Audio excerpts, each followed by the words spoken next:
আপনি নাচ শিখেছেন, আপনি গান শিখেছেন, আপনি ছবি আঁকা শিখেছেন, আপনি অভিনয় করেছেন পিপলস থিয়েটারে, এবং পরবর্তীতে আপনি যখন 11-12-তে ছিলেন তখন আপনি টিভিসিও করেছেন, পরবর্তীতে আপনি নাটক করেছেন, আপনার লেখা 4টি বই আছে, আপনার নাচের প্রসঙ্গে যেটা ভরতনাট্যম শিখেছেন, কথকবোধ শিখেছেন, সব ক্ষেত্রেই তো সফল। আপনি টিভি নাটক করেছেন, আমি এক্স ফ্যাক্টর, চোখ বন্ধ করে কিছু নাটক। সফলতার ডেফিনিশন কি আমি ওটাই আমি জানতে চাচ্ছি। আমি শিখেছি সেটা তখন অনেক ছোট ছিলাম। আমার মা, আমি প্রথম সন্তান, আমি সবার বড়, থাকে না প্রথম সন্তানকে দিয়ে পৃথিবী সব করাবে আর কি, নিজের জীবনের যা ইচ্ছা সব করাতে চায়। তো আমার মা আমাকে তখন সব কিছুতে ভর্তি করেছে, এই একাডেমি ওই একাডেমি, এখানে যেতাম ওখানে যেতাম। ছোটবেলা থেকেই আমি বিভিন্ন ধরনের কাজ করতাম। আপনার ভালো লাগতো যে মা যে জোর করতেন? সেই আমি আসলে তখন ভালো খারাপ আমি জানতাম যে এটাই আমার রুটিন। এটা কিন্তু এরকম না যে আপনি কখনো আরেকজন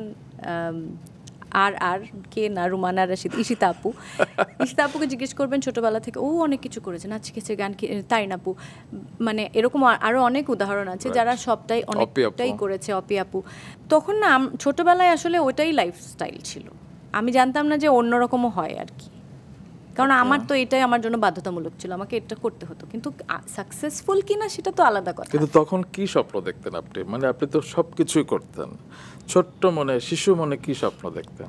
আমার আসলে যেটা যেটা স্বপ্ন দেখেছি সেটা আমার হয়নি, কারণ আমি ভাবতাম যে আমি পেইন্টার হব, ছবি আঁকবো, আমি খুব চারুকলাতে লেখাপড়া করতে চেয়েছিলাম, কিন্তু মানে আমার বাসা থেকে খুব একটা উৎসাহ দেখায়নি। আমার একটা সময় মনে হতো যে যেহেতু আমি ছবি আঁকা, ডিজাইনিং এটা খুব পছন্দ করতাম ছোট থেকে, আমার মনে হতো যে আমি আর্কিটেকচারে পড়বো, এরকম ছিল, যেগুলো কোনোটাই হয়নি আসলে। আমার মনে হয় যে আপনি এই যে টিভি নাটকের কথা বলছিলাম, কিংবা আপনি ওয়েব সিরিজ করেছেন, চলচ্চিত্র করেছেন, প্রত্যেকটা ক্ষেত্রে কিন্তু আপনার সফল কাজ আছে।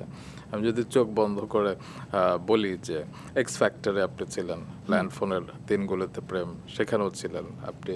ওয়েব সিরিজ, আমি যদি অ্যালেন স্বপ্নের কথা ধরি, আমি যদি চলচ্চিত্রের কথা ধরি, এই দেশে কাজল রেখা, কঙ্কন দাসীকে তো আমরা কখনোই ভুলবো না।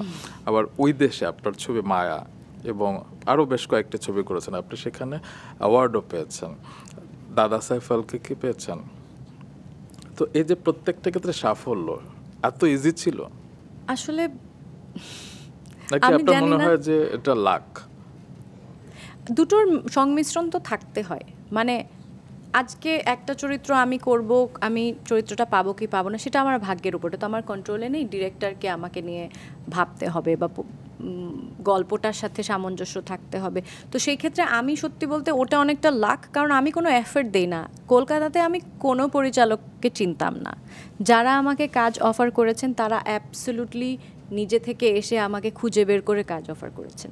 তারা নিজেরা আমার পুরনো কাজ দেখেছে, কখনো বাংলাদেশের কাজ যারা দেখে থাকে সেই রকম ধরনের, মানে আমি কখনো কাউকে গিয়ে অ্যাপ্রোচ করি না যে আমি এই কাজ করতে চাই। তো সেই রকম এখানেও সেলিম ভাইয়ের সাথে কাজল রেখা, আমি এত বছর পরে, আমি কত লম্বা সময় ধরে অভিনয় করি, সেলিম ভাই তো কখনো ওনার কোনো কাজ মানে ওনার সাথে হয়নি, কিন্তু এই এত বছর পরে এসে কাজল রেখা রিলিজ হলো 2024-এ।